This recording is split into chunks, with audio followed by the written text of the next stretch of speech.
Hello everyone, welcome for this session. In this session, we are going to conclude the lesson. Okay, with our last point: what type of clothes we should use in different seasons. Okay, how does this clothes related with heat? What is the relation between whatever the clothes we are using and the heat? Okay, why should we use different types of clothes in different seasons? Why it is said to be that in winter season we should use woolen clothes or woolen fibers. In summer season mostly we use uh, lighter cotton clothes. What is the reason behind that? That we are going to see in this lesson. Okay, so before beginning the lesson, let's take a quick revision whatever we have learned in this whole chapter. Okay, first of all we have learned about energy. What is mean by energy? Okay, energy means what? Energy. How we define the energy? Energy is the source. Okay, which provides us, we can say, a task. Okay, which helps to perform a different types of tasks. Energy cannot be created, cannot be destroyed. So what we can do with energy? We can change the energy from one form to another form. Okay, afterwards we have learned about the heat energy. Okay, so what is the ultimate source of energy in our ecosystem? Sun is the ultimate source of energy in our ecosystem. The sun's energy flows towards each and every living creatures. Okay, so that is the ultimate source of energy. Afterwards we have gone through that how to measure the heat. What is the reliable source of measuring heat? So what is the reliable source? Yes, temperature is the reliable measure to count the heat. Okay, temperature is the reliable measure of heat. So how do we measure the temperature? Okay, there is a specific device called thermometer, and that device is used to measure the heat. Okay, how hot the object is, how cold the object is. If you want to measure it, if you want a reliable measure, we use the device that is called thermometer. Thermometer is divided into two different parts. First one is clinical thermometer, second one is laboratory thermometer. Okay, these two thermometers are divided according to its use. Clinical thermometer have range of 35 degrees Celsius to 42 degrees Celsius. Why it has the range of 35 degrees Celsius to 42 degrees Celsius? Because the human body temperature is between that. That's why it is mentioned there. Next we are going through the laboratory thermometer. Laboratory thermometer have wide uses. Laboratory thermometer have wide uses. Okay, it don't have a limitation. So it is used in various purposes in laboratories to measure the temperature. So many places. Okay. If you have to categorize the laboratory thermometer, there are different types of laboratory thermometer according to use. Where they have used to minus, we can say temperature. So they are specific thermometer. Okay. And if you want to measure the more 100, 200, 300 degrees Celsius, there are different laboratory thermometers. Okay, but a normal laboratory thermometer, that whatever we are using, that is minus 10 degrees Celsius to 110 degrees Celsius. Whatever the normal we are using, minus 10 degrees Celsius to 110 degrees Celsius. Okay, so like clinical thermometer, laboratory thermometer, I have already thoroughly explained in my previous video. You can go and find out that. So next one, we have seen that minimum and maximum thermometer. Okay, minimum and maximum thermometer, that thermometer used to record the day-to-day temperature. Okay, why we use that to record day-to-day temperature? Because whenever we measure the particular day's temperature, at that time we need to record of each and every seconds. We need to keep the record of each and every second. That's why we need to have we can say accurate temperature. So there we use minimum maximum temperature to record the day-to-day temperature. Okay. Afterwards, we have gone through that transfer of heat, how the heat is transferred from one place to another place. Okay. With the help of that example of candle, I had told you that how do we measure the day-to-day temperature? Sorry, how do we find out the transfer of heat? Where is the heat of transfer? In which direction heat transfers? Okay, sorry for fumbling. Okay, where the heat transfer? In which direction heat transfer? Heat transfer from hotter region to colder region. The best example I have given, if this is the iron rod, okay, if it is quite long, 1 or 2 feet, and holding it into the fire, the another end is in fire, okay, it is burning, but after a few minutes I will find out that my hand is feeling quite hot.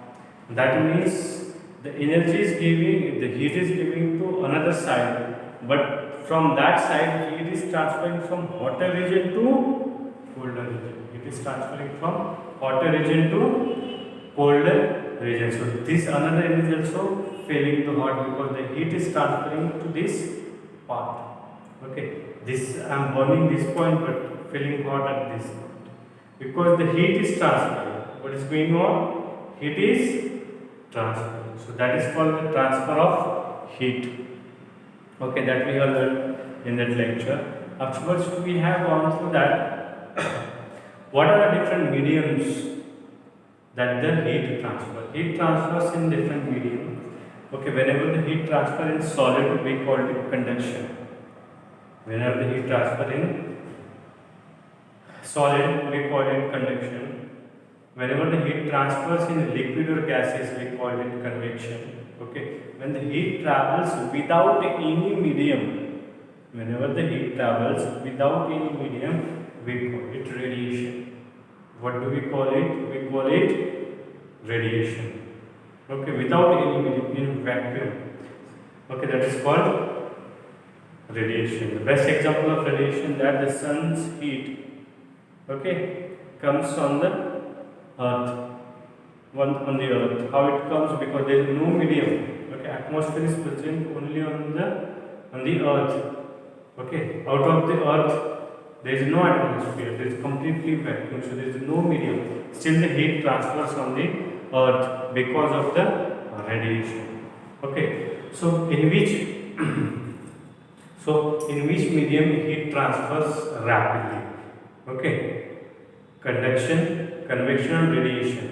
Okay, if you go through that, the heat transfers as compared to convection and conduction. Keep aside radiation. Okay, we don't need to get the confusion with that.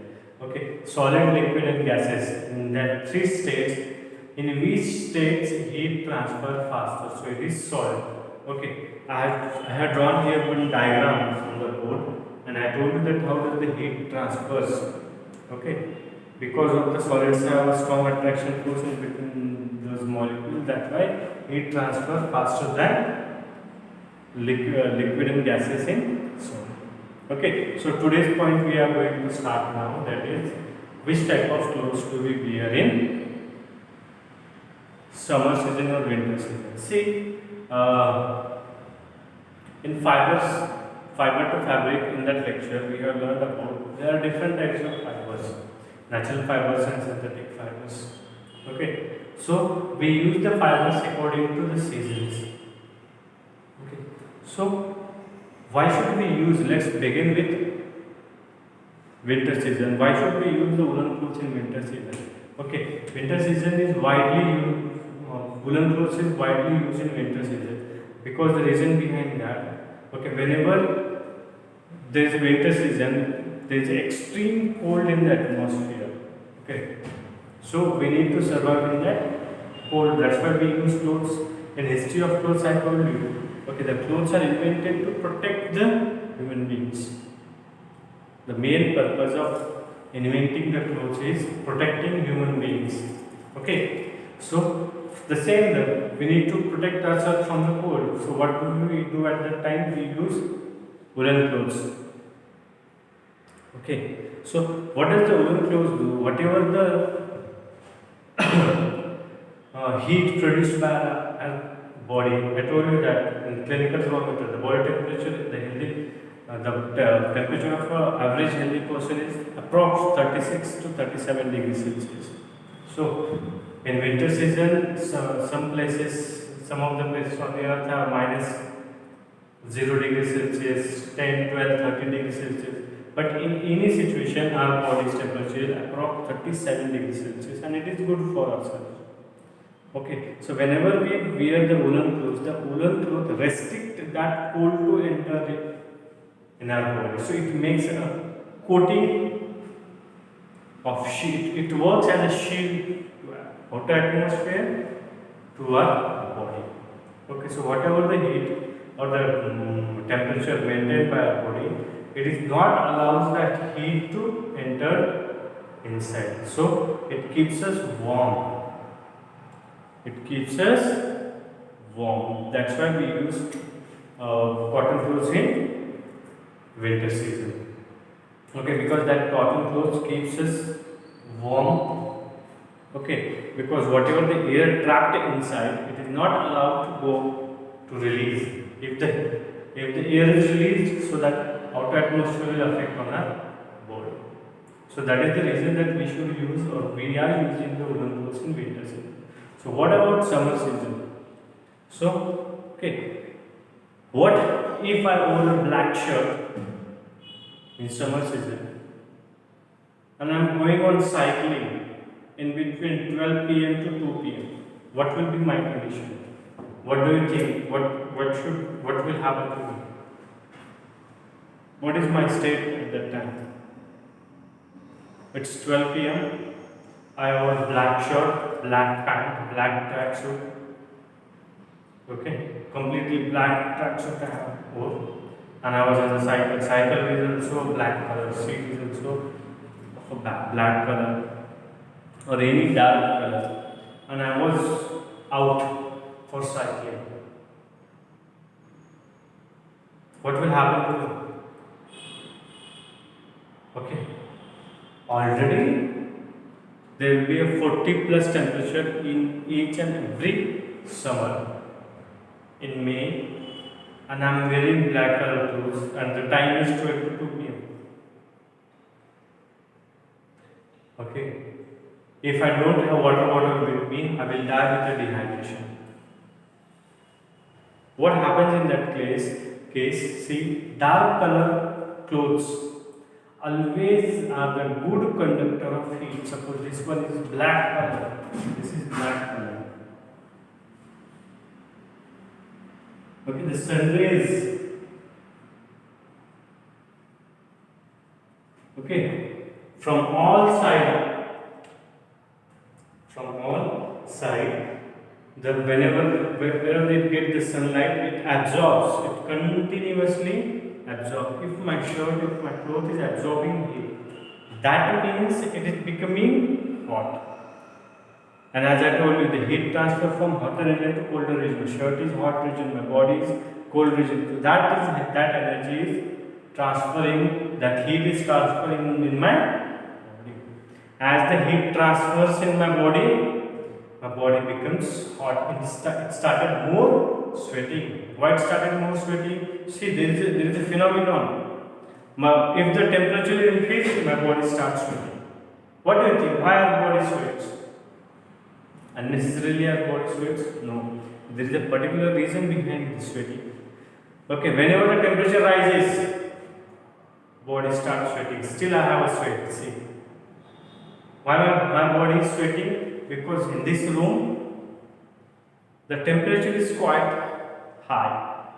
Okay, to maintain the body temperature, so my body sweats. As my body sweats, it gets cooler. Okay, it gets cooler. So my body also need to maintain the temperature. But if you wear the dark color clothes in summer season, it absorbs the heat. Okay, as soon as it absorbs heat, it will be difficult to maintain the temperature to our body. That's why everyone suggests us to wear loose clothes, not very tight clothes. We never use tight clothes in summer season. Okay. What if we wear tight clothes? If we wear tight clothes, sweating will be more, and it is very difficult to absorb the sweat. If the sweat is not absorbed properly, we start the itching problems. that particular area will be damaged. Okay, so that's why we use loose clothes. Okay, secondly, we prefer light colored cotton clothes. What do we prefer? We prefer light colored cotton clothes. Okay, what is the light color cotton clothes do? This black is absorbing, but if it is light color cotton clothes, it does not absorb heat. Okay, it reflects the light. It reflects. The heat is coming towards that. It is reflecting the heat. Light color cotton clothes reflects the heat. And mostly we use cotton clothes because cotton clothes allows air to pass through our clothes. It allows air to pass through our clothes. So that's why we use light colored cotton clothes. Mostly we prefer cotton clothes. Now throughout the year we are using cotton clothes. Okay, so that light color cotton clothes reflects the light. Dark color clothes absorbs heat. Whether it is black, any dark color which absorbs heat, and the light color it reflects the heat. So that is the reason that we use light color cotton clothes in summer season. Okay, so that's why we use different types of clothes according to season. In woolen clothes in winter season, light color cotton clothes in summer season, raincoat, umbrella that we prefer in monsoon in rainy season. So according to season we should use different types of clothes. So that is very important to use clothes according to season. We should know what type of clothes should be wear on which situation. Okay, so at that point I hope you understood that. That's it for today. So this will be the conclusion lecture of the heat. So I will take again 2 different lectures as a revision lectures. Okay, on this chapter, two different lectures will be divided according to topics. Okay, according to topics, I will divide that. We can say topics, and I will explain. I hope you enjoyed these videos. Okay, thank you, and have a nice day.